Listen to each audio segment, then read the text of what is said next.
never really had experience in learning how to drive a stick shift. And that's how I learned. It was literally on a race car. And that was a very a costly way to learn how to drive race cars, but I got the hang of it. It's hard to walk away from a $250,000 a year job to get $50,000 base. I was like, I'm really gonna do this. I got to take a big step backwards in order to take a step forwards. We scaled from 6 million to 10.5, and then we went from 10.5 to 20.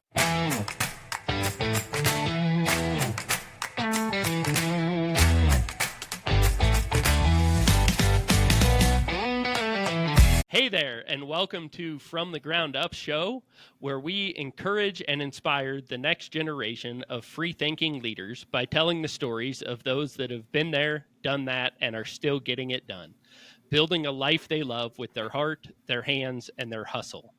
I'm your host, Eric Loden. If you guys are enjoying the content, if you appreciate what you're doing, if you could help me out, leave a 5-star review, subscribe, like, follow, share. That's the best way to get the content out there. Today, I am joined by Grant Gilmore, and I am really excited to have Grant on the show. Grant has had kind of a meteoric rise in the roofing business, helping grow AMW into a regional powerhouse serving Northwestern United States. Grant is an amateur race car driver, a husband, and a father. So, Grant, welcome to the show. Hi, Eric. Thanks for having me on.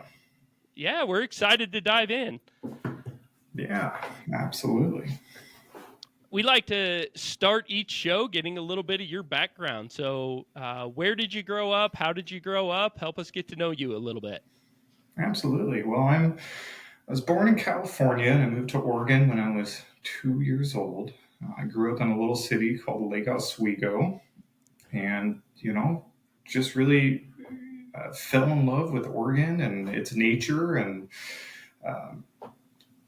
really just kind of had a great childhood and a great life. Went through private schools. I went to a boarding school for a while. Then I really started to fall in love with business when I ran into college. Okay. I think you're the first person I've talked to that has gone to a boarding school. Can you tell us a little bit about that experience? Was it something local or did you go away to school? Oh, yeah. So I guess it kind of starts out with my father. He was, when we moved into Oregon, he had a job at a company called Ford Graphics, and he was kind of a middle manager, kind of put in place to refine systems and processes, and he was pretty good at that. So they gave him a promotion to vice president and regional on the West Coast. So for 20 years, he was flying to Seattle every Monday and coming home Friday morning. So I had an interesting childhood where I only got to see my dad on the weekends. But that left all this time in the middle of the week that I was a little bit unruly, and my mom kind of had her hands full. So she found a boarding school in McMinnville, and I was on a 5-day schooling program where I would be dropped off on Monday and I'd come home on Friday, similar as my father. It was actually a good experience and a not so good experience. It was hard to just kind of have two different lives. I did that for 7th grade, and then I came back to a full time for 8th grade, and then we found a local private school for high school. But I always I didn't really do well in large classes. I had a bit of, I guess you can call it ADD, or just not great at sitting in one spot. So that was always kind of a struggle, but it has its upsides too. Yeah, I think that's common for a lot of business leaders. Is not many of them were the straight A students, especially elementary school, middle school. I think most of us got a little bit of the ADD, ADHD going on. So, yeah. Did you grow up with any siblings, or were you an only child? No, I was an only child. Okay.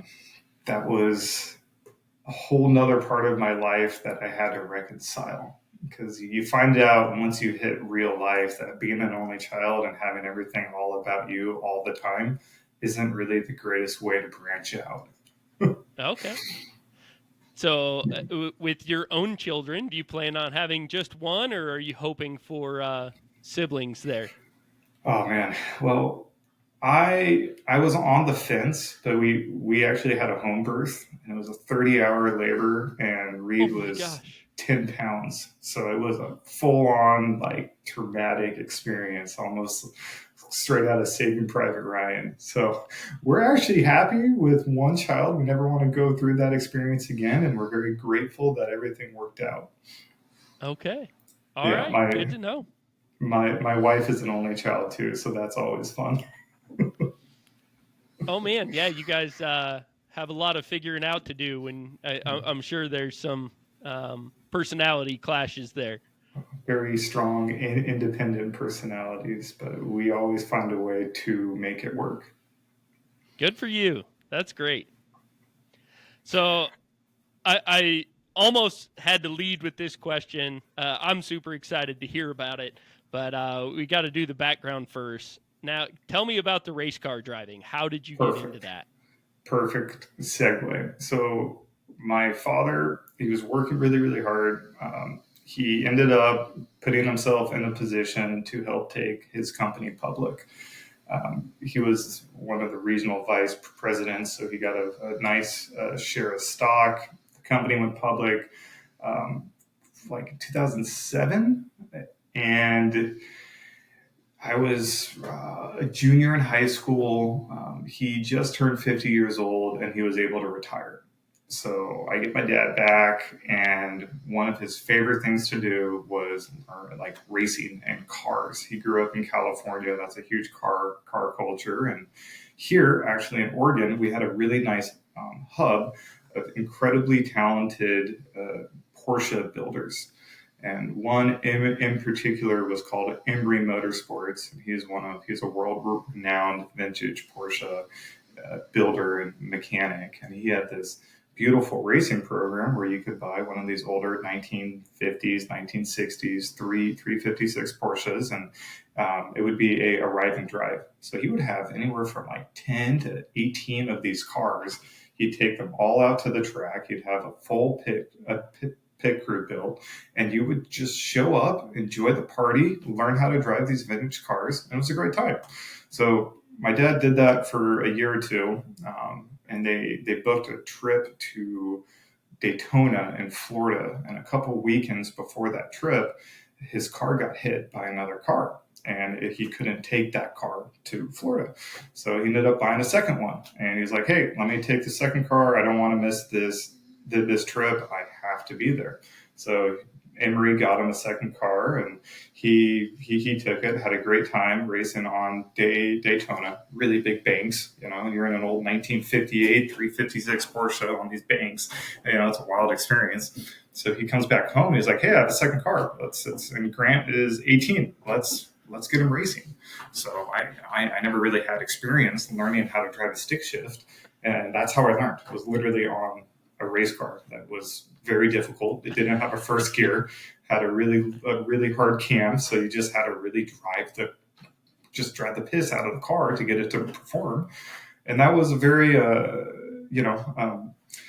a costly way to learn how to drive race cars, but I got the hang of it. I'm in high school and I'm leaving to go travel up and down the West Coast to race vintage cars with all these incredible people that all have different stories. If you're racing vintage cars, then you get to meet other business owners that have telecoms that are investing significant money into these Porsches, and you just get to hear their stories. And they're a lot of down to earth people that just knew how to navigate the world on their own terms, and they're living their best life. So when you get to see that, it really opens your eyes at where can you position yourself now in order to take advantage of time to get to where you want to go. And that got me my first real taste of like good people, blue collar backgrounds with the ability to do what they want whenever they want to. And that's kind of what fueled my fire. All So right. my dad meets a fellow. They're in California racing on Thunderhill Raceway, and he meets a guy running an Alfa Romeo. Typically, we don't speak to people who own Italian cars. There's a big rift there, but this guy was a pretty cool guy.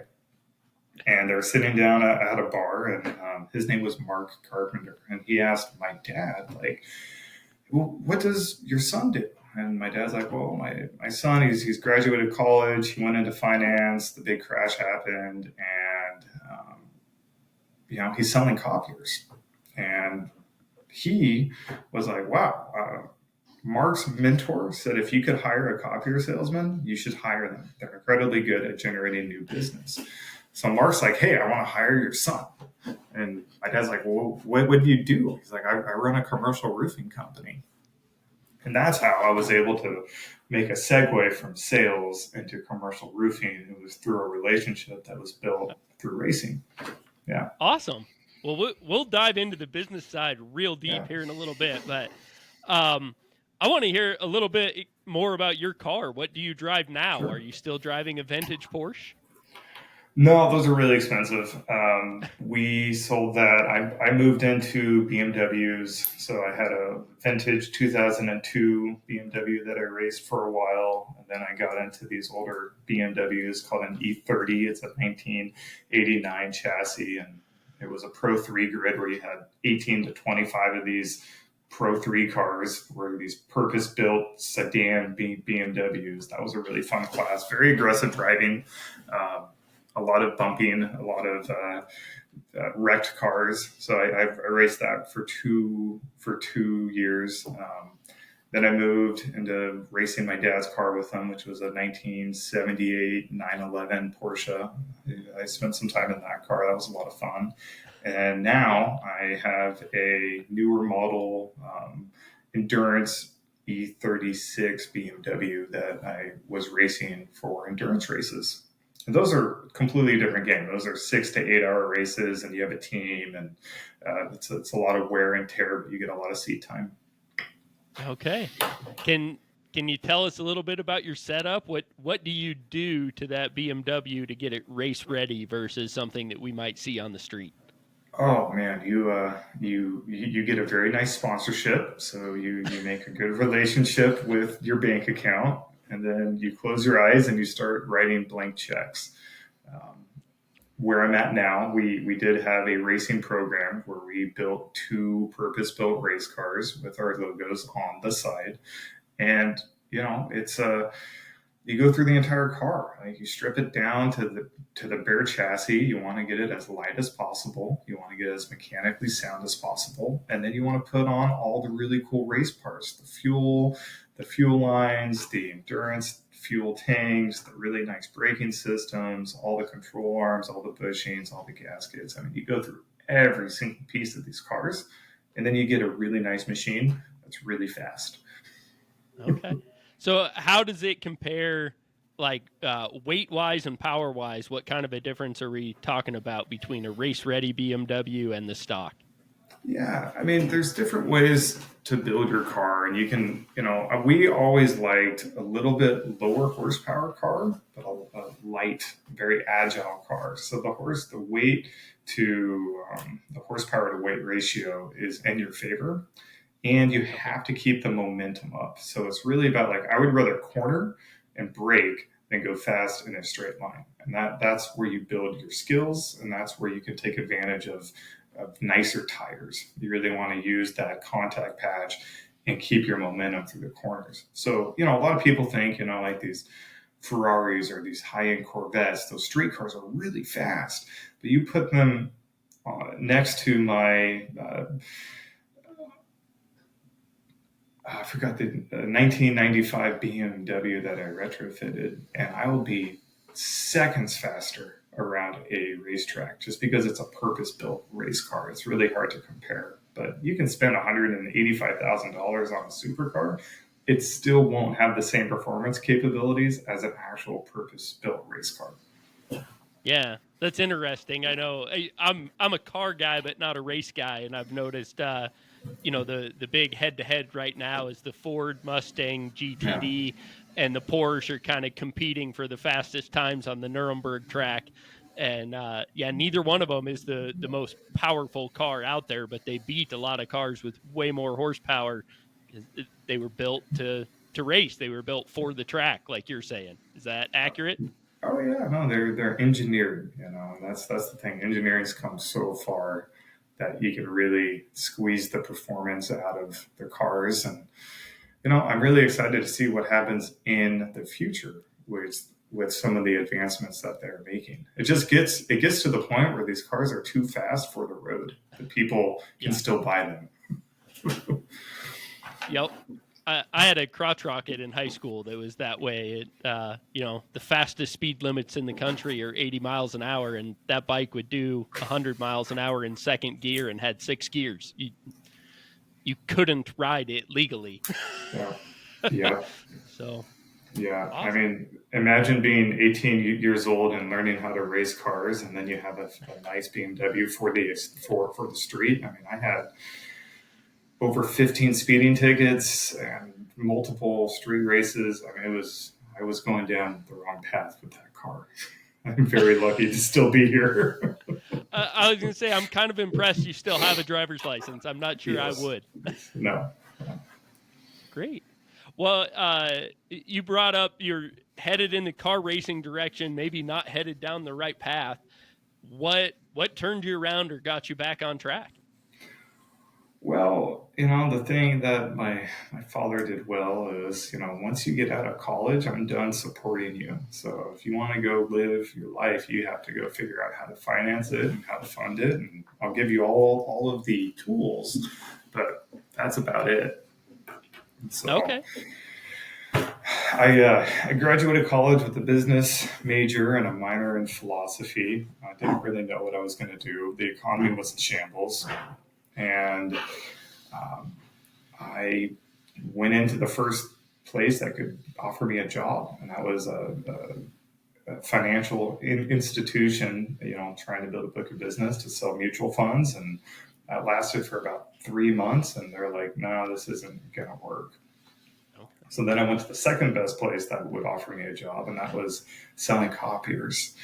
There was a really interesting copier company here in Oregon where they would put you on a very low base salary, and then they would give you a commission plan. That was my first time ever seeing that, and it was a great experience and a terrible experience because it was like the Wolf of Wall Street of sales. Um, there were so you would make 40% of the net profit, and you had to make 50 to 60 cold calls every day. You were working from 6:30 to 7 a.m. to 7 p.m. mandatory. At the end of every day, they would get a 30 rack of beer and put it in the office, and you had to drink beer. That was part of the culture. And your job was to basically cold call and find appointments and build value and sell these copier systems or printers. And the successful reps that were doing that, they were making $600,000 to $1 million a year. And Wow. when you're 22 years old and you're like, I get to drink in the office, I get to try to make money, and I get to see all the success. I mean, it was just a wild ride. Um, but inside of that, they provided really good sales training, and they taught you like the key fundamentals of, going out and appointment setting and finding buyers and going through a sales process. And you have to go through hundreds of sales processes and hit so many objections, and you have to lose so many deals in order to figure out your flow. And once you kind of understand those mechanisms, then you're like, hey, I can put time in and I can get money out. And then the better I get, the less time I can put in and the more money I can get out. It's just you have to have like the mental fortitude to just show up and just learn every single day. Okay. So I did that for about a year and had a falling out with the ownership of the company, which is a common theme for me. And I went to their competitor, and that's where I went from a very kind of morally loose, unethical, sales-driven, results-oriented company to a corporate company, and I've never really seen corporate yet. So I segued over there, and I worked for Rico, and I saw, the proper kind of management tiers. I had a sales manager, I had Salesforce, I had like all the time management systems in place, and how terrible it was ran. But you can still find ways to succeed. And ironically, that's where I found my wife, was at a copier company. But I stayed there for about a year and a half, and I found ways to navigate their internal systems, to create better commissions for myself. So I was able to figure out how to work the comp plan, and I was making twice as much as my peers, just by reconfiguring their estimating models and selling a bunch of copiers. But it's a complete burnout. So by the time my father got in touch with Mark at Columbia Roofing, I was ready to leave the industry. So I went from there, and that's when I segued right into commercial roofing. And that was when I was 24 years old. Okay. Yeah. So you're done with copiers. You've seen a couple different corporate structures or cultures, and now moving into roofing with Columbia Roofing. What was your role there? What were you doing for them? So I was primarily just a salesman. So they just wanted to bring me in there and shake things up a bit. Because typically the structure is you bring an estimator that came out from the field or had some previous experience with roofing, then could talk about it and sell it. It's not very often that you just hire some random person off of the street and teach them what roofing is. If they have sales skills, I can teach them what roofing is. And then I was kind of like that experiment. Okay. And I was taking some of the bad habits from copier sales into this job, which took me about a year to straighten out. Because, when you're in a prospecting heavy, loose kind of sales job, you like to drink a little bit, you do some minor alcohol abuse, a little bit of drug abuse, and you're just rolling with life, just trying to stay one step ahead of it. I mean, I think at this point, I was, a good commission check was $2,000 to $3,000. My best month, I made like $7,500. I had a couple $1,000s in my bank account, and I was living I had a townhouse that my father gave me for $1. That was part of the tools. He's like, I'm going to give you a place to live, but you got to figure it out.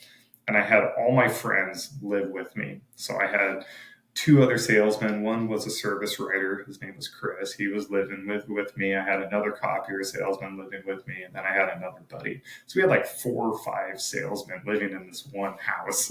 And that was my life. We just partied and made money. And, that's your early 20s. That was the halfway home. So I went from this like kind of college mindset to, hey, this is a career. Like the first year at Columbia Roofing, I really realized like I can make a career here. I have to grow up. And that was like the real education. So I get transferred into Columbia Roofing. In the first 2 weeks, the sales staff leaves. So they were all like, the company had culture issues. They had a bunch of things going on behind the scenes, and I show up, and that's right when I think 2 or 3 of their core salesmen leave the company. So it's just me and one other guy there. And I'm like, this was a nice, well-running, family-owned commercial roofing company, and they just lost all their guys. And it's like, oh my God, what did I get myself into? So it allowed me to like do what I do best. Like I knew how to reach out to customers. I knew how to prospect and manage territories. I knew how to organize the chaos and figure out where the value is. I mean, and that's the greatest thing about commercial roofing. Like you have to buy a roofing system.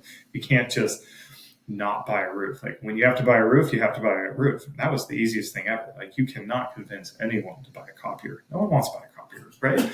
Like you have to like literally meet with them 3 or 4 or 5 times and take their hand and like get them to sign the contract. But with roofing, they're like, oh yeah, no, I have to buy this.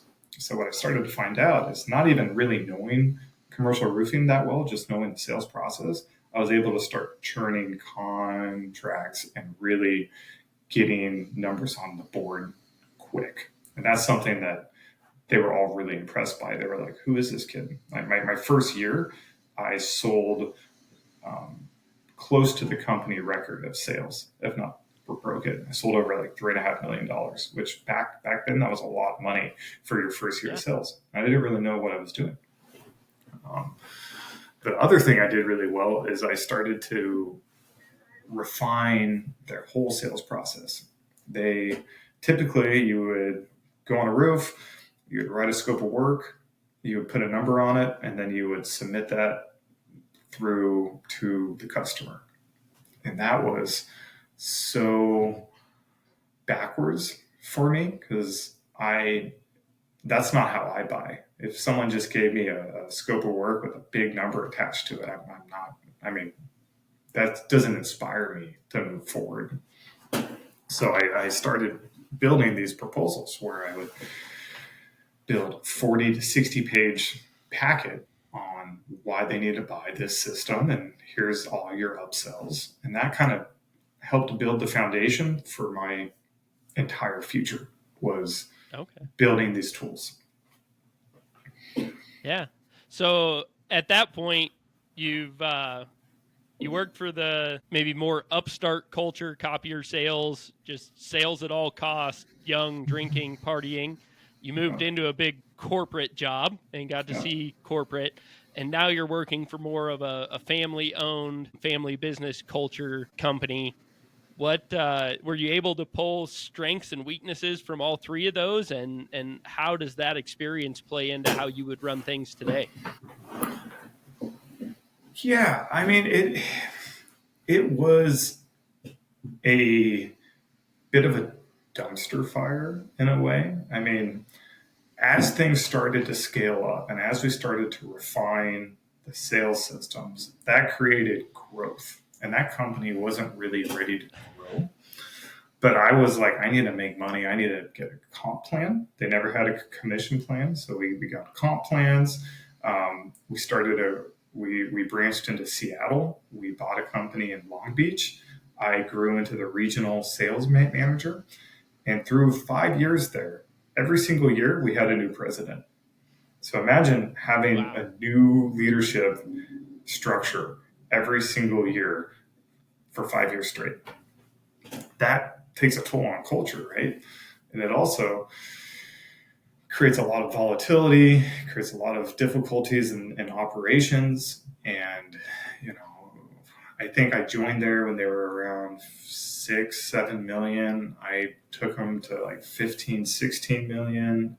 We built out a bunch of new salesmen and systems and processes, but eventually you just get kind of burnt out because you don't have the right foundation to scale the company.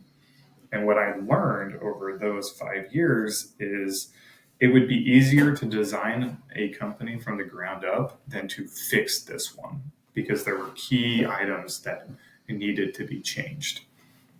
Yeah. Okay. So that brings us probably closer to current.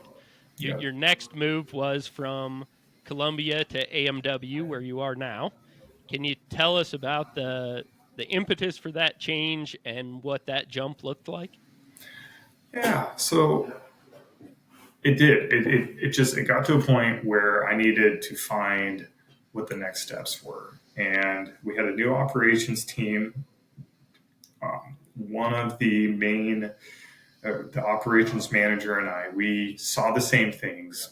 And he was Mormon, and he met Ken Dixon at church. And Ken owned Architectural Metalworks, which was a small specialty sheet metal shop. Ken had a background in roofing, so he knew about it, and he knew the family, and he knew the company I was working for. So I was able to go and get coffee with him. And we just got coffee, and we hit it off, and everything was just kind of flowing, and it was a complete different personality than I was used to working with. It was way more, hey, let's try this out, and I'm going to say yes, and we're going to have an open conversation versus, no, you have to do things this way, blah, blah, blah. So I was like, okay, there's something here. Let's start talking about what making a change would look like. So, I'm still at Columbia Roofing. I've built an incredible sales team. I have great relationships with all my salesmen that I've trained personally, I've hired personally. Chris, my roommate, is working at Columbia. My other roommate was working at Columbia. So it's like I'm living with my company and my team. And I had to tell them, like, hey guys, I'm moving on. I sold this big job. It was a beautiful contract at like 42% margin. I had the contract signed and I gave it to the owner to sign off on. And he was a little upset. I don't know why. He didn't like the contract. He wouldn't sign it. And I was like, okay, if we're hurting for sales, I'm bringing you this beautiful $300,000 nicely well sold job, and you're not going to sign it to just make me angry, then I'm just going to leave. So that's what I did. So I packed up and I left. And that was the straw that broke the camel's back. So I took about a month off. I bought a boat. I went fishing. I kept in contact with all my buddies, and everything was just kind of rebalancing in my life. I married Megan. I had a wife. I moved into this bigger house in Lake Oswego that I couldn't afford because I left my company. I had to sell that house. I took a $25,000 loss, which was a really hard thing for me to do at that time. I sold the house. I moved right back into the townhouse, and I had to reset my life so I can afford to ramp up the new company. And that was hard. I mean, it's hard to walk away from a $250,000 a year job to get back at, I took a $45,000, $50,000 base. I was like, I'm really going to do this. I got to take a big step backwards in order to take a step forwards. So I got everything in line, and I had all the energy there, and I started with AMW. And what I didn't know is everyone at AMW didn't really know that I was starting a roofing division. So Ken knew, but the rest of the company really didn't understand who I was or what I was doing. And that later to find out that Ken might not have been the greatest communicator, but he knew what he was doing all along. Just not everyone was on his same page.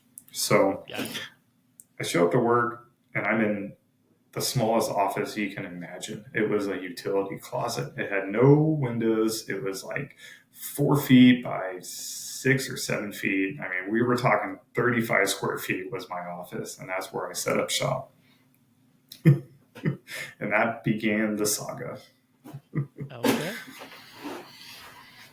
Okay. So where do you go from there? Your AMW is primarily a custom sheet metal shop doing architectural metal, and you're launching a roofing division basically by yourself. Is that right?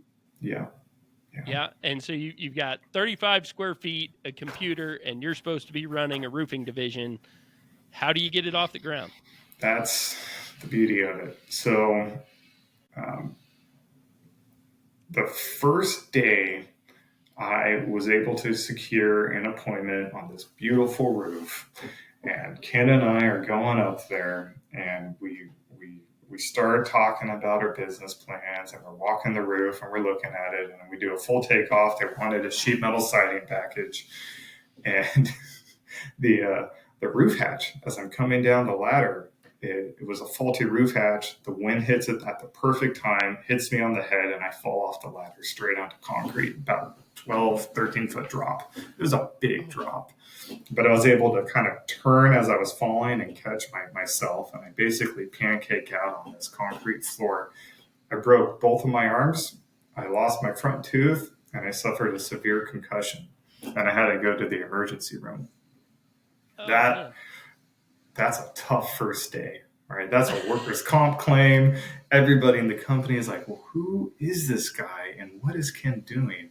And it puts you on a recovery arc that's going to take, 6 months to a year. So so I had to, like the first 2 months, I was literally in my townhouse with two fractured arms, banging out my business plan and my marketing materials. And at this time, there was upheaval at Columbia Roofing. And one of my best friends, Chris Woods, he was fired because operations kept dropping the balls on his projects and his customers were getting upset and he was getting upset and there was a new president involved and they were butting heads. So they fired him. So we just hired him. We picked them up. So now I have my buddy here who's also going to help out in sales. Columbia also fired a foreman. So we picked up the foreman and that was our main service guy. And then they were also kind of not paying out on commissions, and they let go of my operations manager who felt cheated. So then, in like 2 to 3 months after my fall, all these people started to get let go. There were opportunities, and we were able to kind of keep the wheels on the bus and get enough billings, and we just hired them. Like we took the risk, and all of a sudden we snapped our fingers, and we have like 3 or 4 employees within the first 4 to 5 months. So that kind of created the nucleus, and meanwhile, I'm just kind of building the systems and the processes and the foundation to start growing. And that is like the first year when you start a company, it's not really about growth. It's just about getting the foundation built and engineered in the right way where you can't grow. And that's when we hit COVID. Okay. Well, we'll get into that. I'm sure there's quite a story with COVID, but I want to roll back. So Ken's running his business doing metal, doing well at it, it appears from what I know. He meets you, you guys are having coffee, chatting, and within a few months, now he's not only hired you, he's launched a whole nother division in his company that he hasn't been doing at all, and then hired 3 or 4 guys kind of on your recommendation. It sounds like he took a pretty big swing on you and bet a lot on you. What is it that you told him during those coffee dates that convinced him to go all in on you and your business plan? Well, I had 5 years of experience in this marketplace, and I had a really good book of business, and there was a great opportunity to leverage that. So it's one thing to start a company from absolutely zero. It's another thing to have some relationships that are pre-existing. And I was able to leverage some of those. Of course, I had a non-compete, and of course, Columbia tried to sue me. But there's ways where you can get referrals and you can build business off of business. So, the first year we did $2.8 million in revenue. We had 19 contracts sold. And that was back in 2020, right like when COVID hit. But it was we were able to produce enough immediate success that helped kind of build the small building blocks that kind of led up to year 2, year 3, year 4. Most of the time when you start a business like this, you're really not going to get an ROI till year 3. But in year 1, we were able to break even. We had a really low overhead model, and that's really important. Okay. All right. So you're getting off the ground 2020 in the middle of COVID. Where do we go from there? Everybody took their foot off of the gas. When COVID hit, it gave everyone an excuse to relax.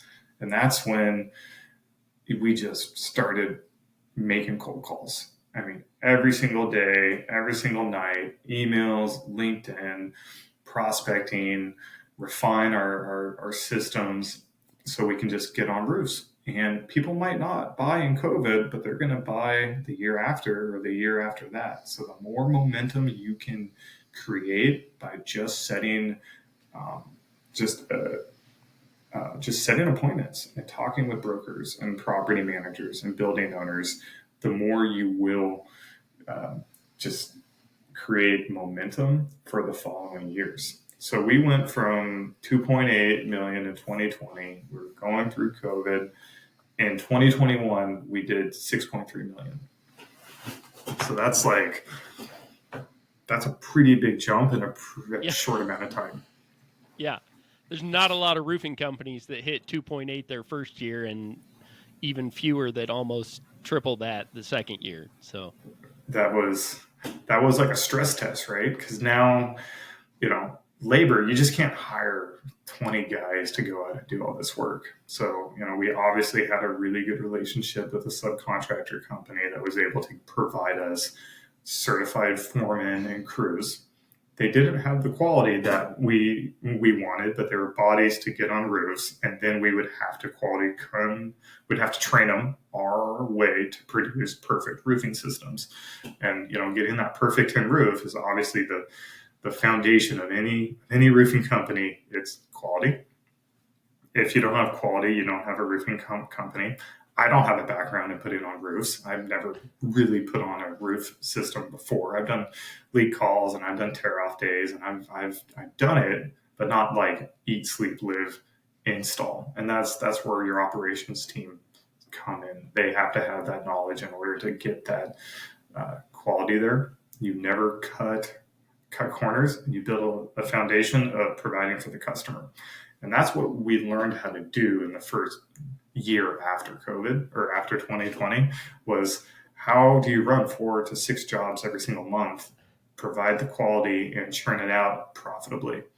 And that just stress tests everything. I mean, you break everything. You make every single mistake. You try to learn from it. You might have to make the mistake 2 to 3 times before it really sticks. We didn't even know how to estimate. I had to teach myself how to estimate. I have so many stories of things that we did wrong, but you have to go through that learning phase in order to get to a place where it is refined and you can turn around projects perfect the first time to actually create a sustainable pipeline. So the first 2 years were really just figuring it out. And at least we had enough sales where we could bankroll our mistakes. That's kind of how it turned into. Gotcha. Is there one mistake that really sticks out in your mind that you lost a lot of sleep over and helped you learn some of those lessons in a significant way? Oh yeah. I mean, we have a couple. Probably the one that kept me up at night was, there was a year, I think it was either, it was in 2021, we had 2 people fall off or fall through roofing systems. Okay. And that was a wake up. I mean, that was, what are we doing? Are we moving too fast? Are our safety systems not dialed in? Like, what happened? So the first one, the contractor had his harness on, had to go back to the eave just to work on some flashings, never clipped in. He was clipped in, but he unclipped, walked to the ladder, walked back to take care of something, and literally just fell over the eave. It was a lower roof, and there was a sidewalk, but there was one grass patch between 2 concrete patches, and he fell onto the grass patch. So that was a wake-up call. He was okay. It wasn't it was a big deal, but he didn't have long-term lasting injuries. But it really kind of taught us, safety has to be the number one consideration, and stuff happens that is outside of your control. So you have to plan on that. Prior to that accident, we had someone fall through a roofing system, go through a warehouse, drop 20 feet right onto a Porsche. Oh. Yeah. So we're working on this guy's building, and he typically parks his Porsche outside, but he didn't want to park it outside because we're working on the roof, so he moved it inside.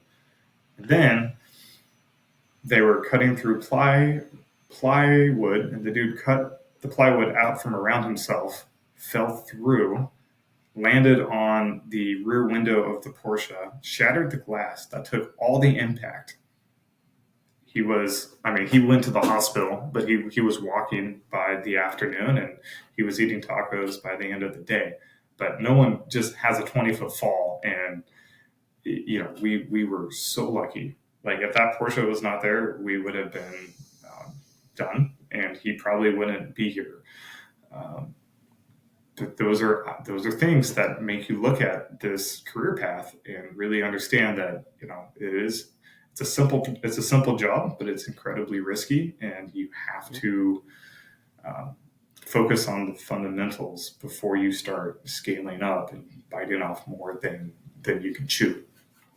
I had to buy that car, fix it, and sell it, and that was a $80,000-$90,000 mistake. Yeah. Wow. Oh man. Yep. But that all happened in the first two years. We got our feet under us, and in year 3 we scaled from 6 million to 10.5, and then we went from 10.5 to 20. Wow. So that brings us to year 4. Mm-hmm. Are you continuing to grow? Do you think that's a sustainable arc? This year we're down.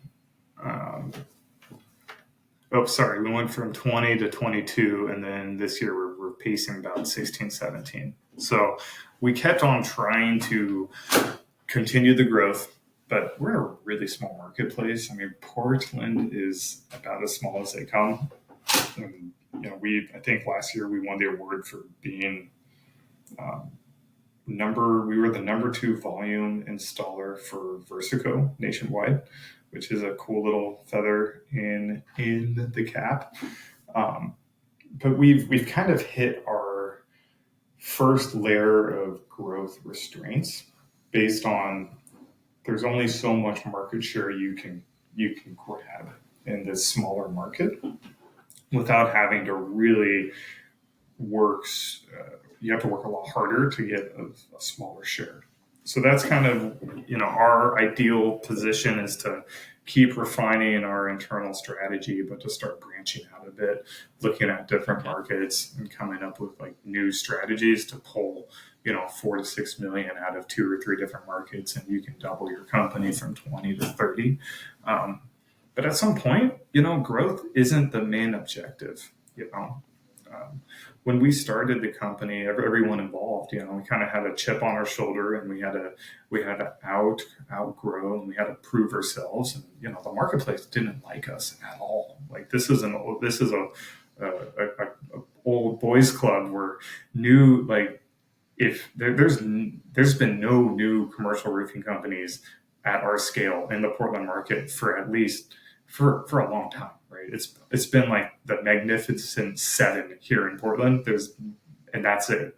So to break in to that market and take away a lot of market share, you really face a lot of headwinds with developing your book of business. So you have to find your competitive advantage, and you have to find your niche. And our niche was our salesman, and our sales process, and our proposal process, and how we educated and consulted our customers and gave them different options and really led them down this path of, we're going to give you a bunch of facts about your buying systems. And, if you want to go with us, we're going to give you the best value. We're going to give you the best quality. We're going to do this faster, on time, and under budget. And we have to perform on these 5 net metrics in order to keep you as our customer. And we've done that. And that's how we were able to grow really well. But it's been tough. But at some point you stop looking at the numbers, and you want to focus more on like your culture and on the long-term view of the company, and, finding other things that are more important to you than just the results and just the money. And that's been kind of the maturity arc that I've gone through as a business leader, and to be less data driven, less results focused, and more kind of culture focused. That's the transition that we're slowly making. Awesome. Yeah, I think a lot of businesses go through that. Can you tell us What does that look like inside AMW? What kind of things are you guys doing to focus on the culture, and what kind of a culture are you shooting for? What what I'd like to have is a appreciation culture.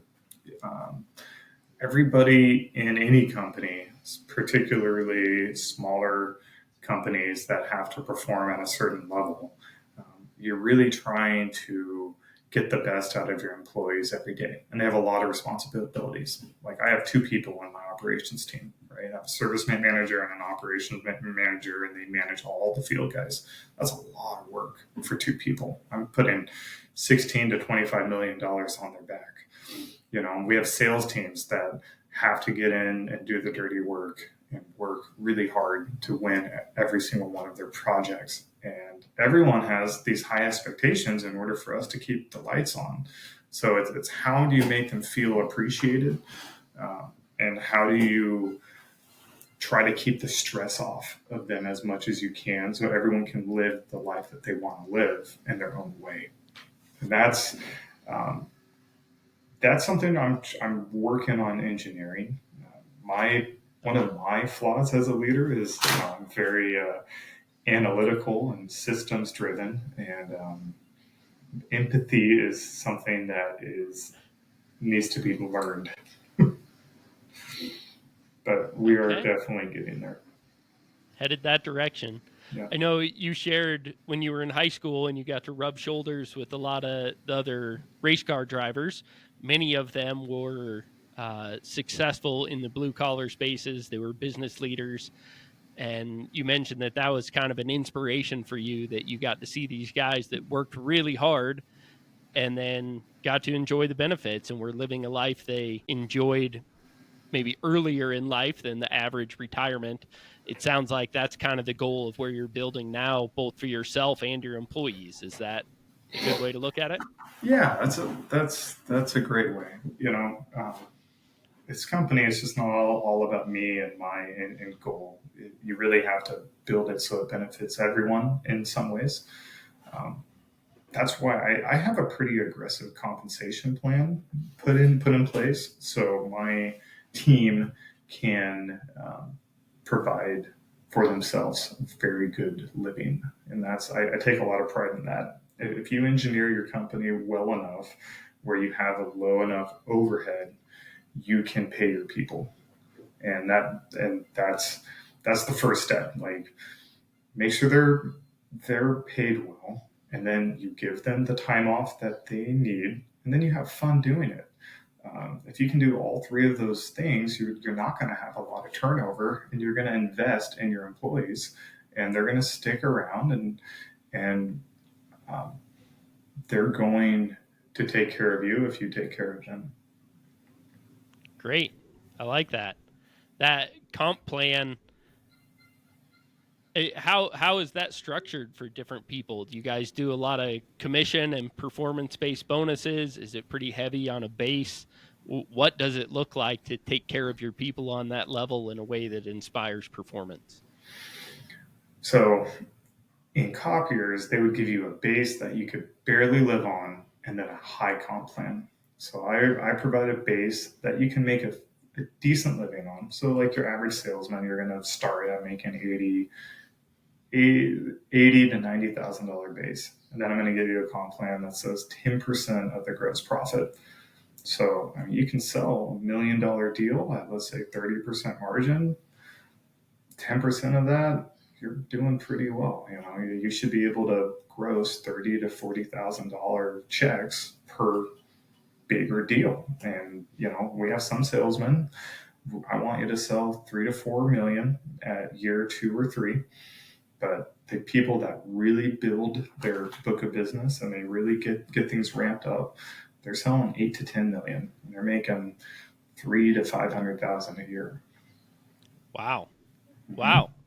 On the sales side, that sounds pretty good. What does that look like for more the operations side? How do you incentivize those positions? So it's based on keeping the estimate intact. So your gross profit has to stay above a certain level.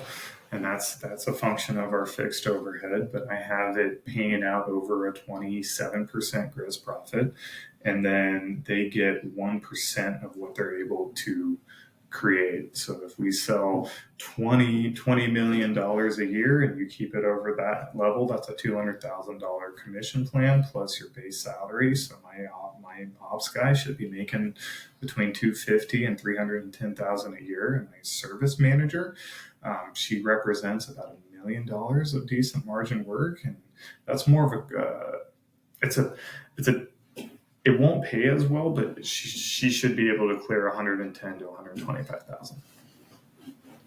Okay. Yeah, that sounds like a great comp plan. And of course, in Portland, that doesn't go as far as it does out here in Wyoming where I live. But yeah, sounds like you really care about taking care of your people, and that's paid off for you. Yeah, I mean, there's people on my staff that make more money than I do. And that's okay. That's how it should be. I mean, they show up and they do the hard work every single day, and I just help orchestrate. And if you can orchestrate it, then you can find this nice place. Yeah, great. Well, I know you said when you first showed up at AMW, the rest of the company kind of looked at you like, who are you and what are you doing here? How do you and your roofing division fit into the rest of the company now? Has that shifted? Are they glad to have you? Oh, you probably know something about roofers. They can be very prideful. They're independent and they're a bit standoffish. So we relied on the sheet metal division for all of our coping caps and counter flashings. And as we grew, it was difficult to get orders processed. And there was some friction on a kind of a business performance level. But as a kind of personality level, everyone got along. We're all the same type of people. But what we did is we put a lot of pressure on performance, because when you have a 6-day roofing job, I need my flashings ordered in on day 1 or 2, and I need to get them on the roof by day 3 or 4. And I can't take my equipment out of there and bring it back just to put on sheet metal flashings. Like I need it now. So the first couple of years were pretty tough. Just trying to build out the systems and the processes to hold people accountable on like, hey, I had to hold my staff accountable for placing the right orders. I had to hold them accountable for processing the right orders. And then we had to manage our inventory and ordering systems. When I started at AMW, they were a $5 million company. We grew them to 30 million, trailing 12 in 4 to 5 years. I mean, that's an incredible growth. You're talking 2 totally different companies. And it's all about design and how you kind of build the scalable processes. And a lot of companies can't get through the first iteration of design refinement. But once you start looking at a company as a system of organized processes and designs, then you're able to kind of boil everything down to a tool or a function. So what it took was rebuilding the machine so it functions at a very simple yet efficient pace. And that takes a lot of kind of personality checks and a lot of changes, and organizations have a hard time changing. So I was really a change agent in creating a bunch of these systems. So it was really tough. People didn't like us. We were butting heads. We were sharing space. It was hard for roofing to create more revenue than sheet metal. That gave us a inflated self-importance aura. And we basically just had to humble. Everyone had to just take a step back in order to take a step forward. And that's where we're finally headed. Okay. I'm picturing that episode of The Office where they got bought out and the sales team's commission structure changed and the atmosphere there changed a lot. Is that an inaccurate view? It's been a big, yeah. I mean, when you get a taste of success and you start winning and you have that momentum, when you go from a $10 million company to $20 million company just in 1 year, I mean, you get a lot of momentum and feelings, but it also creates ego. And like ego is the barrier to change, and it can be a barrier to um, progress. And that has to get, you have to go through the success to get to the ego and then to get to the rebuild. And it's a big learning curve, and we're just grateful that we were able to get to the other side of it. Okay. Well, congratulations. That sounds like you guys are doing really well. So, I know you've talked about a few ups and downs and setbacks. What has been the most difficult thing so far?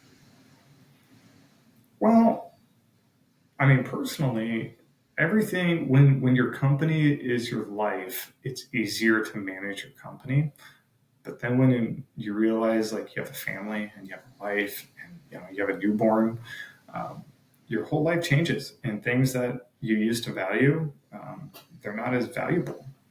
So really, it's finding that work-life balance, and personally understanding where your priorities are, and then managing both to the best of your ability.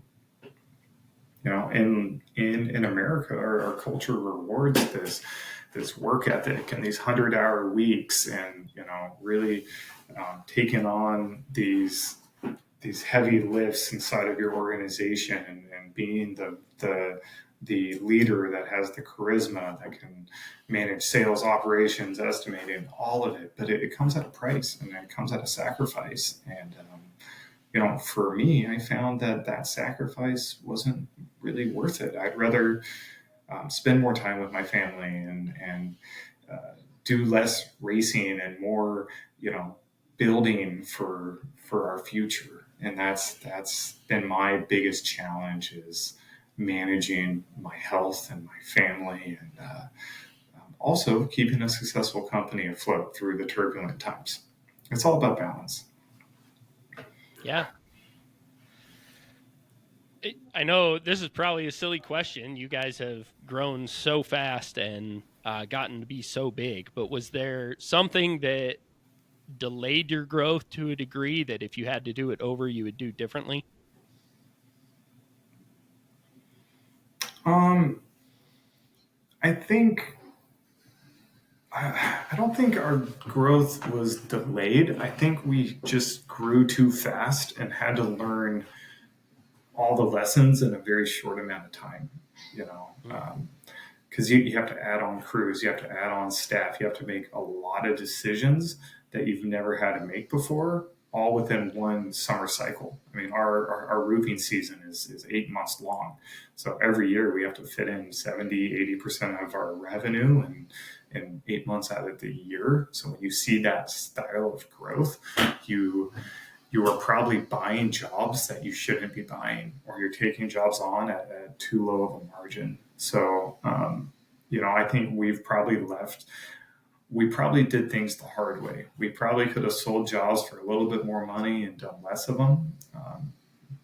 And that would have been a lot easier for everyone. But we were so bought into winning at all costs that it created a lot of stresses. And when you stress your system out, you stress your people out, and you internalize that. So there's a lot of learning lessons packed into a small amount of time. There's some good advice there. Thank you. Is there something that you've changed your view on or changed your opinion about through the process of building your company? I think, a company is a sum of its people. So, you really want to protect your people, and you want to find the right people for your company. I think as an owner, it's a lot easier to have a business partner that can help manage your blind spots. There are some things that I'm not good at. There are some things I don't want to be good at.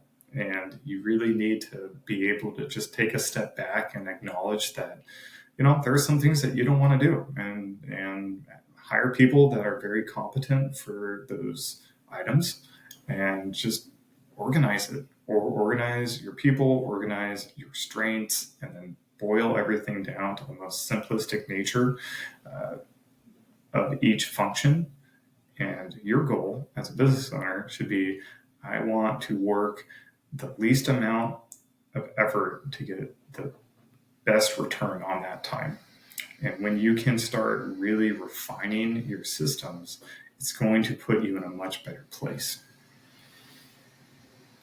That's great. I appreciate that. Do you use, you talked a lot about finding the right people, different personality, different skill sets. Do you have any resources or personality tests, things like that, that you use to help determine that balance and getting different types of people and the right places? Or is that something that you just kind of feel out and figure out as you go? That's the $1 million question, right? Because when you interview someone, you're not really interviewing them, right? You're trying to see the best in that person to see if they can match the skill set you perceive that they need to have to do well in your organization. So, you know, I just I like to be direct. I like to have a very good description of work. And then when you really want to define the position or the role that they're going to fill, and then understand each item that they're going to be working on has a certain skill trait that you need to see if they will be competent in or at. So once you understand exactly what you need to hire them for, then you really need to find that personality type that's going to fit that space. And then you need to have relentless training, just relentless training.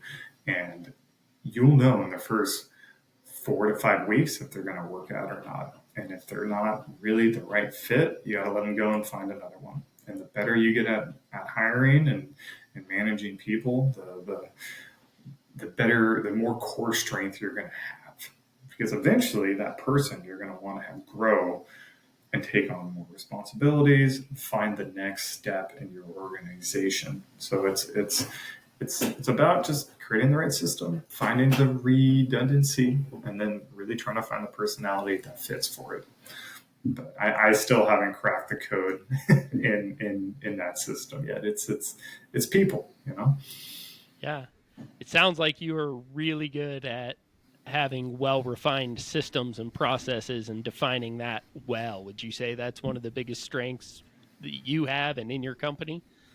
Yeah, I mean every company that wants to scale to that size, you have to have somebody that's orchestrating the inefficiencies. I mean, every construction project is going to have hiccups. There's always going to be problems, but you just want to focus on the top 4 or 5 big problems to solve, write them down, and then refine it. And then in 3 to 4 months, check off the next 4 to 5 problems, and really like navigate your change. And by the end of the year, you can look backwards and you should see all of those little things will add up to a big result.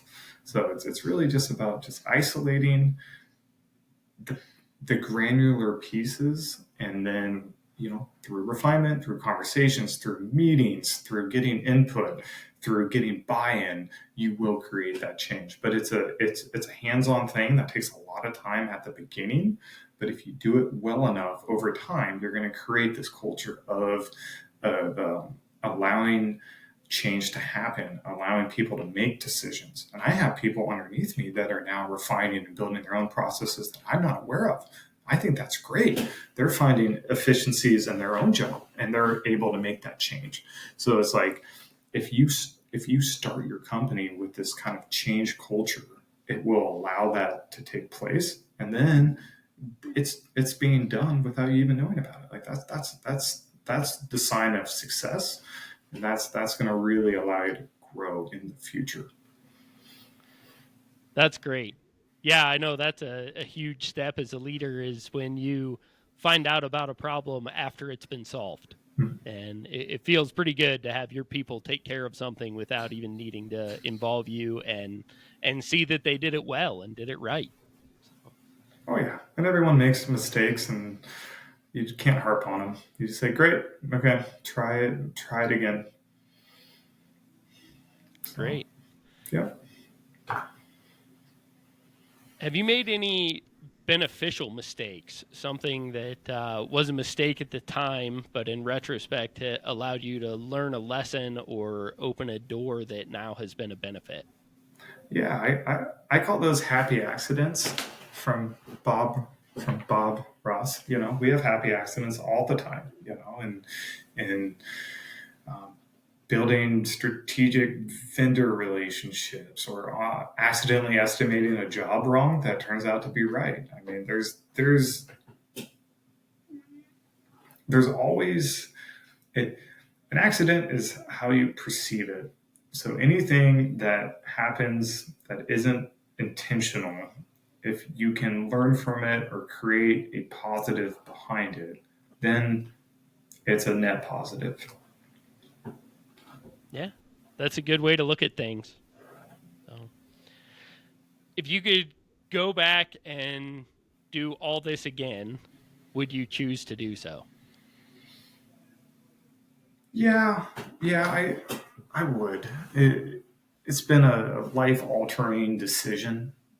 It's amazing how close I came to not making that decision. And for any salesmen or entrepreneurs out there that are afraid to take the jump, I'd say you have to have faith in yourself.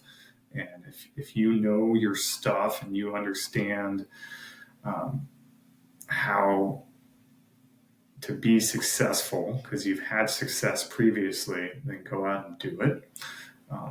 My hard part was being a little risk adverse financially. That's why I have a partner. He's the majority partner. He's benefited greatly from our relationship. If I had to do it over again, I wish I had put myself in a position to really mutually benefit from this growth. And, I didn't think I could be this successful or create a team that would be this successful. And 3 years later, boom, there it is. It was manifested. So, if you can do it on your own and you have the means to, you should. And then when you bring in a business partner, always get a very nice ironclad agreement that's lawyered up. I wouldn't have a handshake agreement. You have to look out for your future self, and that's very difficult to do when you're making so many decisions every single day. It's like, what is future Grant going to want? What is the agreements that future AMW needs to have in place? And that's the hard part. It's like, how can you predict 6 to 12 months down the road in order to make sure your ass is covered? So there's a lot of mental math to do it right, but if you can navigate that well, you're going to be set. Okay. Have you guys been able to figure that out as you've moved forward? Have you made some changes to adjust things so you're happy with everything? Yeah.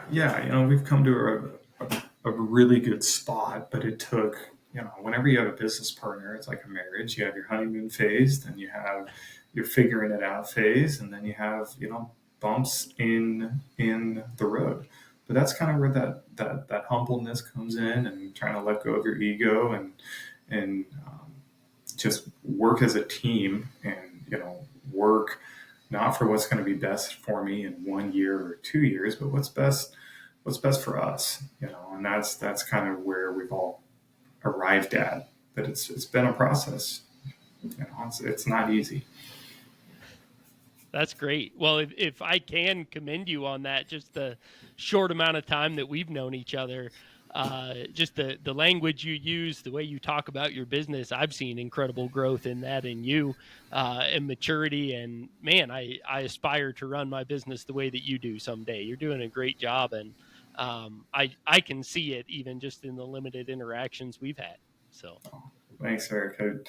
I do appreciate it. And, we're in this exciting time. Like, the next generation is moving into business. The baby boomers own so much market share of these companies, and they have an iron grasp on them, and they don't want to let them go.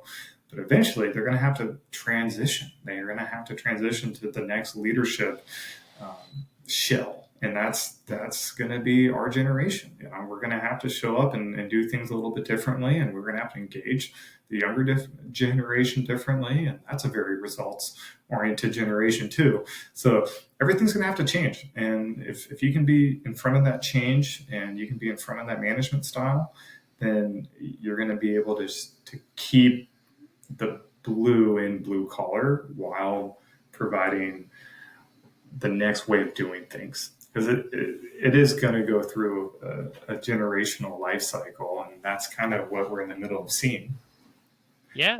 Also, this industry is getting gobbled up by private equity, and that's a big thing. That's a very there's two sides of that coin, and it just depends on if you can find yourself in the right place at the right time with the right team. It could be really beneficial, but it can also be very impactful too.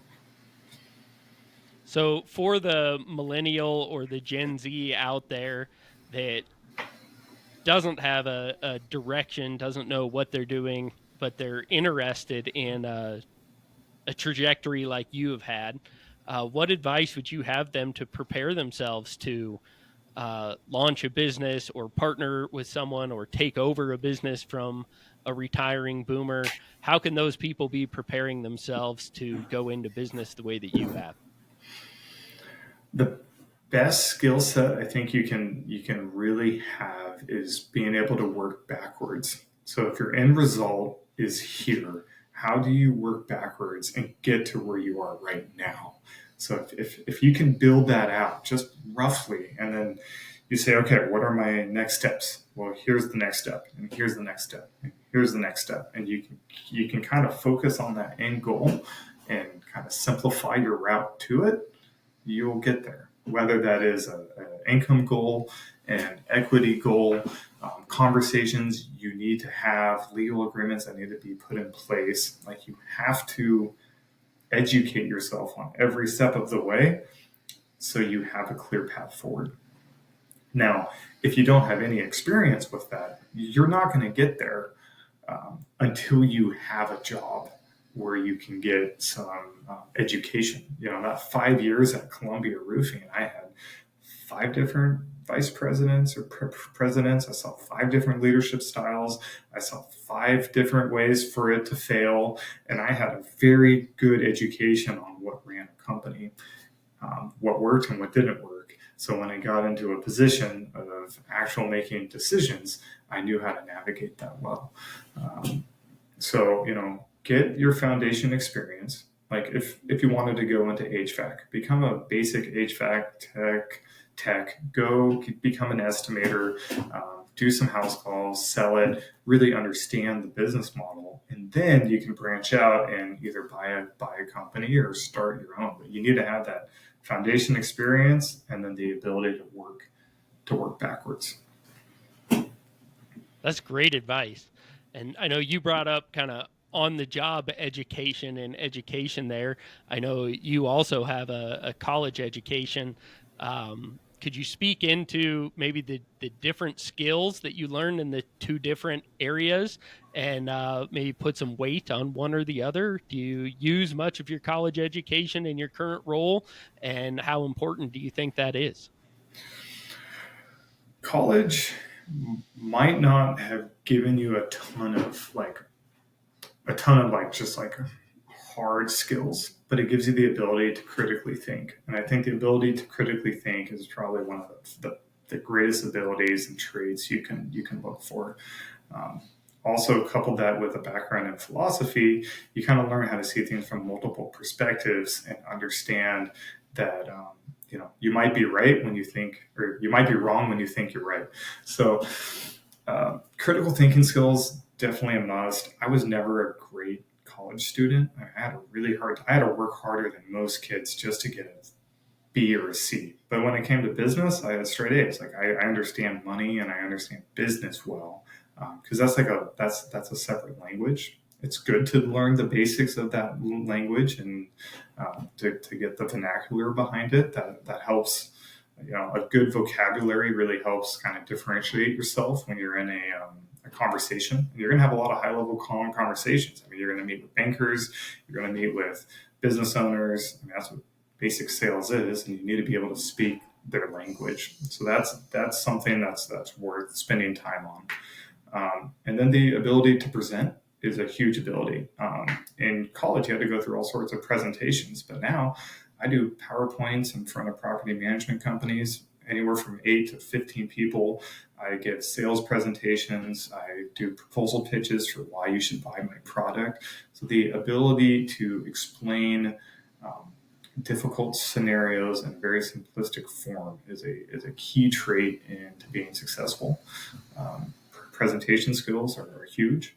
So, just those basic skills kind of create a successful business leader. And if you're passionate about that, figure out what you're worst at and then start practicing it, and you will get better. Like I was born with a speech impediment. I still stutter. Like I had a fear of meeting with people and a fear of public speaking. I mean, all of those things were just terrifying, but you have to work through it.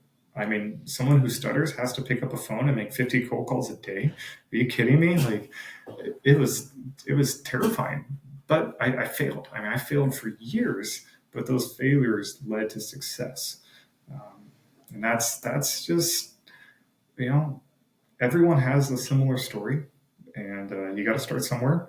And yeah, that's what I got. Persistence. I think that's a theme that comes up a lot. You got to stay at it and be persistent. Yeah. Yeah. Just a interesting side note. You and I kind of met and connected for the first time a little over a year ago. We've been collaborating and working together in a few areas and even on a project together.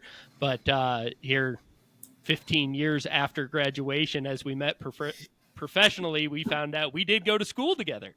And actually, Loden and Gilmore, we walked across the graduation stage together, probably separated by only a few people. So, what are the odds? Isn't that crazy? It's pretty interesting to run in such small circles and really never meet and connect later on. So, yeah. What was your thoughts on our education? Oh man, I enjoyed college. I felt like I matured and learned a lot in school. I don't know that like you said, I didn't gain a lot of hard skills that I use very frequently. But I think there's a lot of maturity just in that time period. So my stance has always kind of been, when I speak to young people or give advice, is if you have scholarships or an opportunity to go to school for free, absolutely take advantage of it. I wish I would have seen the educational opportunities I had earlier for what they were. In high school and college, I checked the boxes to get the grade, to get my certificate. And now I'm spending significant money to learn and struggling to learn things. I'm like, man, I had experts in this field ready to teach me. And I was young, my brain was working better, I had more time. And rather than seeing it as an opportunity to maximize education, I saw it as a checklist. So if you have that opportunity, take advantage of it. If you have a dream that is a career track that requires it, find a way to make it happen. But the number of people that just go to school because that's the next thing they think they're supposed to do, especially if you're going into debt to do so, man, I think there's other places, other ways to gain the education you're talking about of critical thinking, decision making, relationships, presentations. Put yourself in positions to learn those things where you're getting paid instead of having to pay to do it, is kind of my thought. So I don't know. What do you think? Would you agree with that? Exactly. I think that sums it up really well. And if you can put yourself in a position where you can be on a compensation plan at a younger age, then you can really learn sales. And if you can learn sales, then you can run a company, if that's your goal. Yeah. Yeah, that's great. I think, from 14 to 25, there's so much maturing that happens in that period. There's so much education that happens in that period. And whether you go to formal education or the workforce or today's age, it's changed even since you and I were in school. The amount Mhm. of information that's available, the education that you can get for free, has just blown up exponentially. But someone that takes advantage of those 10 years from 15 to 25 to maximize your education, whether formal or not, you're going to be way ahead. Absolutely. Another thing also worth noting is everyone's going to pick up bad habits, you know, and I always wrote my bad habits down so I can understand, things that I probably should work on. And we all have them. Um, Phone time, like if you're younger and you're glued to your phone, that's something that you should probably start talking to yourself about. It's like, how much time do I want to invest in this screen processing knowledge that might not go anywhere? And what can I use this time for? And it's harder and harder to really focus on your future when you have so much data coming at you every single day. And there's this beautiful time in your life where you're just not that important, and you want to take advantage of it. Like when you're 21 Yeah. to 25, like that's the beautiful time of your life. Once I started and actually getting traction in my business, your life completely changes. I mean, you're not having as much fun. You're having all sorts of responsibilities. You have monthly quotas. You have deals you're winning, deals you're losing. And the higher and the better you get at your job, the more problems that you have to fix. And then when your time just becomes solving problems, that's a rough go, man. Like you get paid well, like you have decent weekends, you can go to a fancy restaurant, but you look back at that time when you were 19 to 25 and you're like, man, those were the glory days. So Yeah. just use your time as best as you can, and just be grateful for it, and just work on yourself and it'll take care of you. I love that advice. I want to go back and revisit that to identify the problems with yourself and deal with them, work on them. I love that you said you actually wrote them down. I think that's a skill that is lacking, not just among young people, but in our culture today. We've kind of gotten this message of love yourself, follow your heart. You are who you are, be who you want to be. And I think be your best self is a better message. And instead of, like you said, we all have negative traits, we all have bad habits. Instead of just, this is who I am, deal with it, be a better you. Mm-hmm. Fix the negative things, maximize the positive things. And I love that advice to write it down. I think if very few of us take the time to sit down and think about our negative traits, but even those that do that, kind of, you think about it, that's maybe something about yourself, but to actually write that down and set it as a goal to work on it, that's some good advice there. I think that's gold. Did you pick that up from somewhere, or is that something you just did on your own? No, I was in a bad spot, and I sat down and I wrote down all my bad habits, and I had a list of good habits that I had, and I had more bad habits than good habits. I mean, we were drinking and smoking and abusing drugs, not having great relationships with women. I mean, I was a degenerate. And when you sat down and looked at yourself and you said, wow, this is where I am right now, I need to change these bad habits. I need to make them good habits.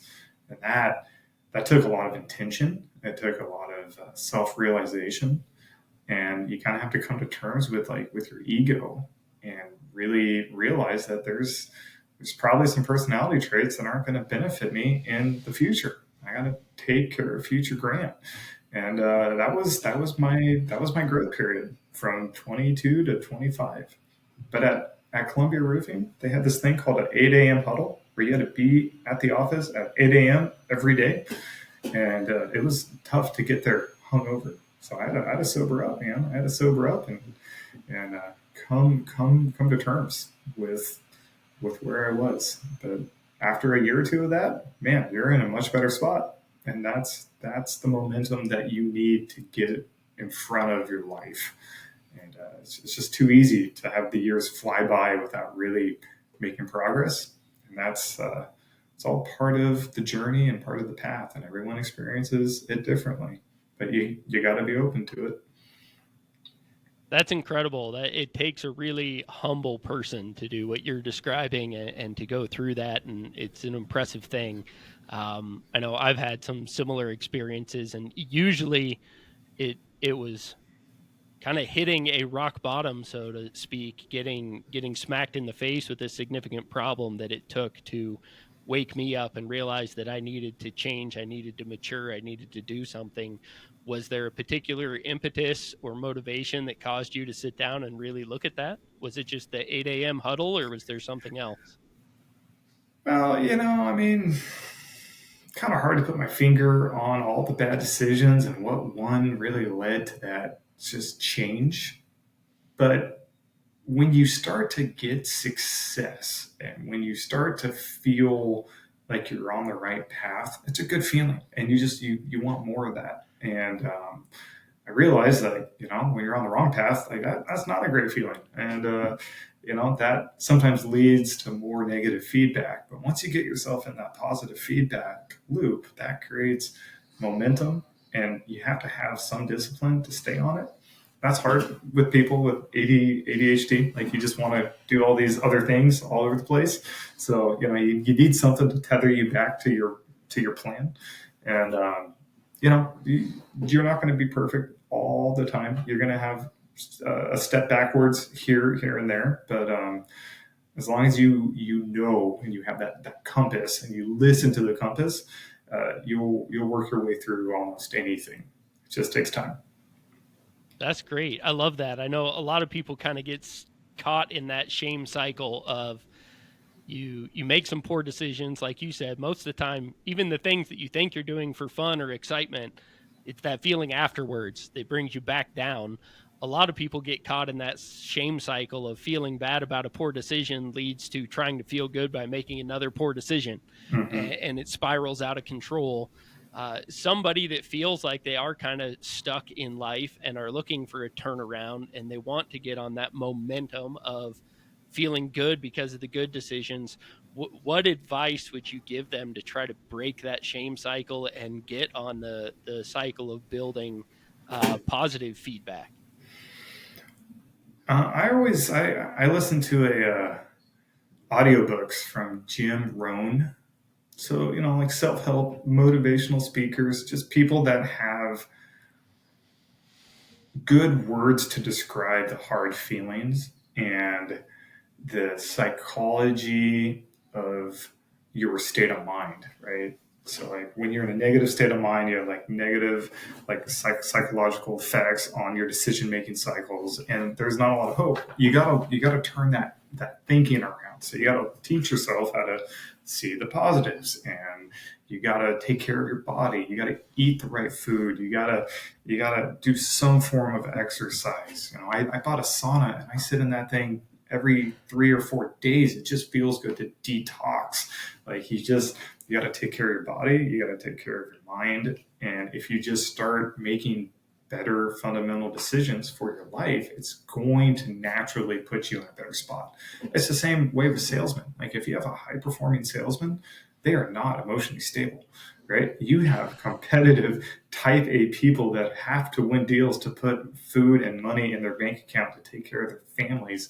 You are going to deal with volatile people. You're going to deal with people that are in slumps. You're going to have to figure out how to pick people up and put them on the right track. You're going to have operations teams that make mistakes. You're going to have pissed off customers. Like you have to become a master of managing people's emotions and expectations and navigating it very efficiently and effectively to create buoyancy in that part of your company. Then you got to deal with all the financials and all the analytical stuff. I mean, there's so many different facets that you have to be able to emotionally manage, that you have to be the sale. So if you ever want to be put in the spot of being a leader, you have to learn how to manage the wins in your sales so you can navigate the rough terrain. And let me tell you, When you have supply chain issues, you have tariffs, you have different presidential leaders that is affecting your economy, you have a volatile stock market. Um, it is going to become increasingly harder to navigate. So you have to become increasingly stronger and more agile.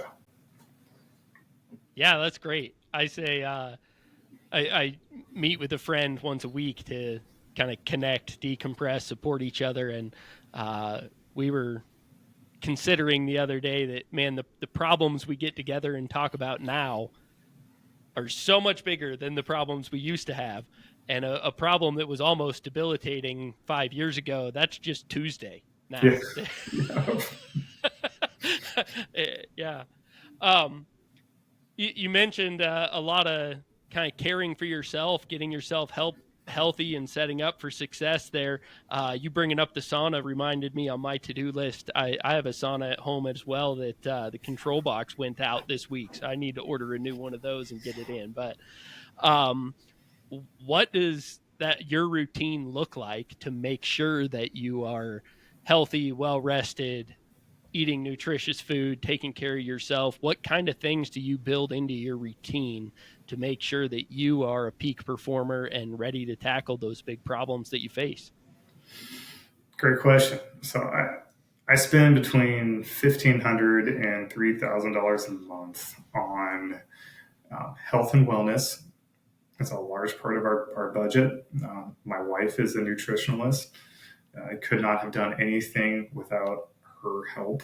She really created balance in my life, and she addressed cooking and food and just giving me a healthy place to flourish. Um, my health journey that it kind of started a couple years ago. I was diagnosed with Lyme's disease, and then I went through a bunch of testing, and I had a lot of mold in my system. 14 different markers that were in the red, super high amounts of mold that kind of shut down my internal detox systems of my body. So I was feeling really bad. Stress is definitely not a help with that. Through this blood testing, we were able to isolate and found that it was actually diagnosed with blood cancer uh, as well. So I kind of 3 years into my business, I kind of had to take a step back and said, "Man, you have cancer, you have Lyme disease, you have mold, you just have a newborn, and your energy storage is completely depleted. Like, what are we going to do? How do we solve this problem?" Well, started doing research, and I got a hold of a naturopath who is incredibly gifted when it comes to isolating problems, finding the root causes of it, and then building a supplementation plan to start to systematically fix each layer of my health onion. So it starts with food. A lot of people are dairy intolerant, and they don't know it. I'm one of those people. I try to stay away from dairy, gluten, low amounts of soy. So I'm not really focused on eating processed foods. Most of my meals are homemade, and I really do well with high protein vegetables and grains, low grains. Second thing I do is I have an EWAT system at my house, which is exercise with oxygen therapy. Fills up a giant bag full of pure oxygen. I try to do that 2 or 3 times a week on my exercise bike. You feel amazing when you exercise with oxygen. That's an incredible help with detoxing my body. I do IVs with nutrients once to twice a month. IVs are awesome. They give me enough vitamin C, D, mag, zinc, glutathione straight into the bloodstream. I have between 10 and 15 supplements that I take to bind with the mycotoxins and the mold in my system and make me feel better. Those are huge help. I do red light and I do sauna. So it's a freaking program just to keep me at normal. But what I found is after 2 years of this, all my markers are basically better. I'm working on my last 2 markers. My Lyme's disease is dormant. My blood cancer, it's a low grade blood cancer. It's essential thrombocythemia. I have too many platelets in my blood. My bone marrow creates more platelets. If it gets up too high, I have to go on a medication for the rest of my life. They say you can't. Um, Nothing I can do can affect my platelet levels. But after I started these routines, I dropped them from 900 to high 600s. That's a 30% drop. Yeah. Okay, maybe you can't affect them.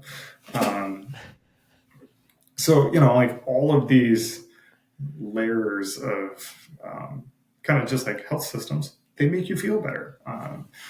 It's not the greatest situation, but you got to make the best you can out of it, and then you're really grateful for the time you have because you just don't know what is going to happen.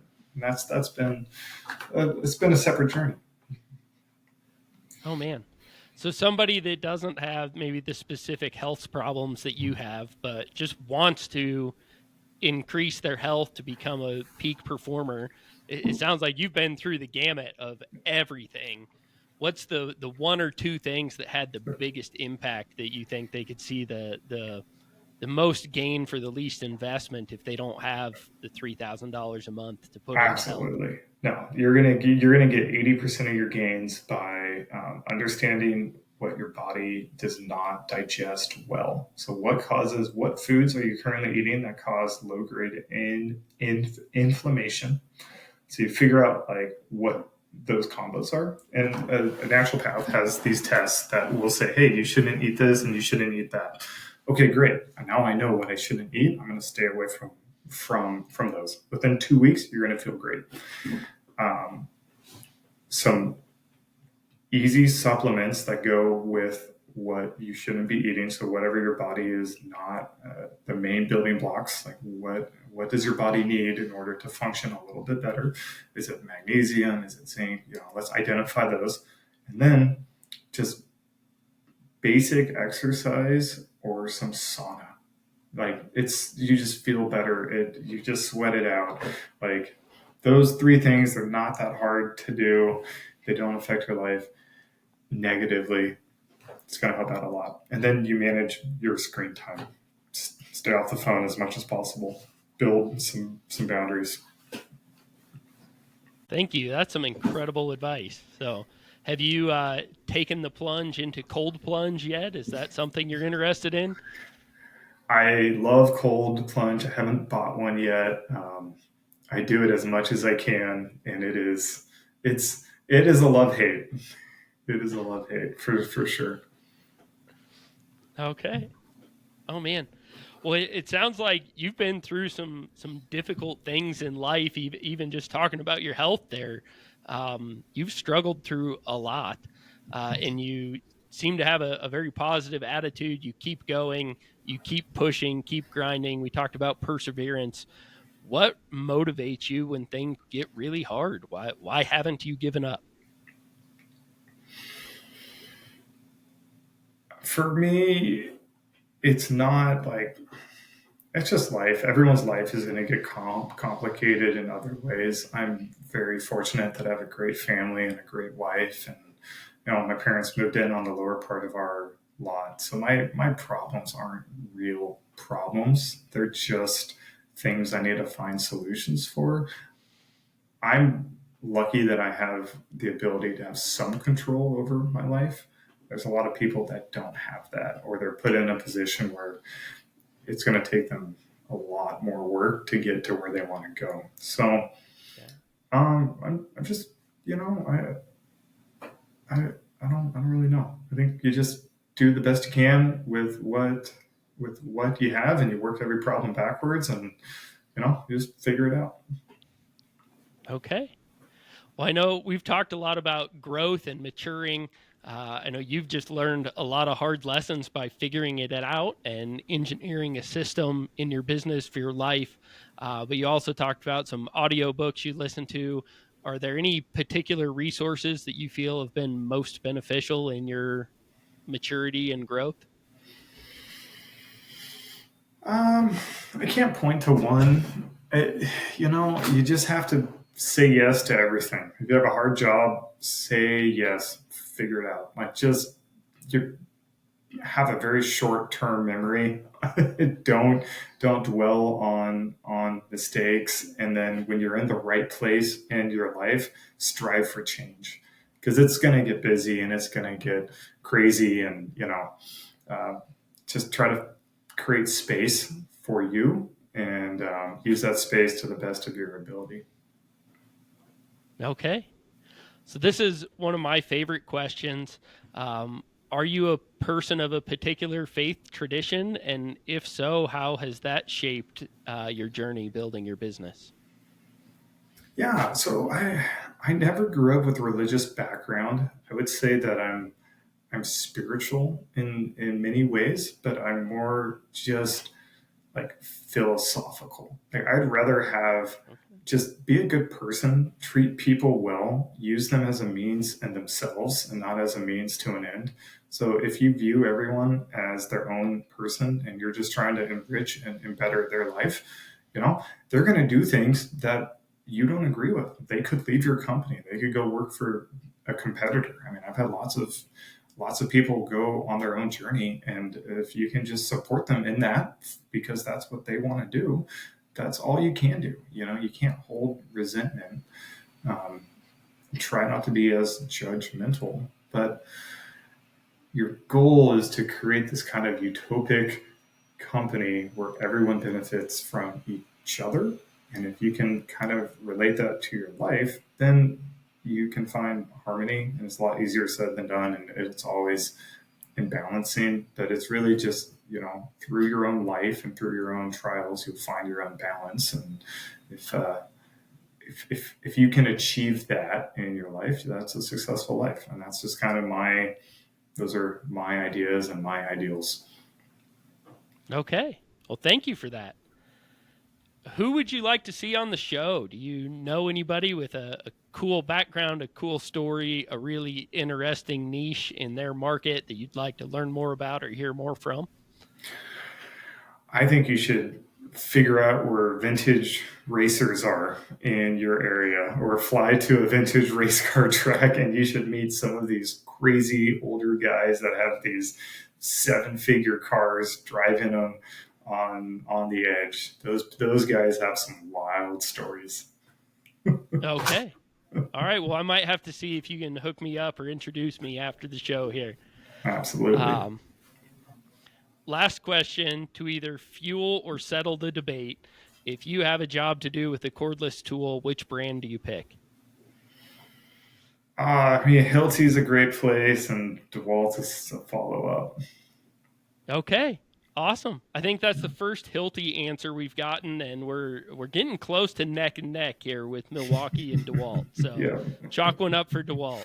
All right. Perfect. Awesome. Well, thank you so much, Grant. I really appreciate you joining us on the show. If someone wanted to reach out to you, if they need some roofing services or are interested in picking your brain a little bit, would you be open to that? And is there a way they can get a hold of you? Yeah, yeah. I mean, they can reach out to Eric, and Eric will give them my contact information and email. They can call me direct. It's all good. Okay, great. Well, thank you so much. I really appreciate you making the time. And thank you guys for joining us here on From the Ground Up Show.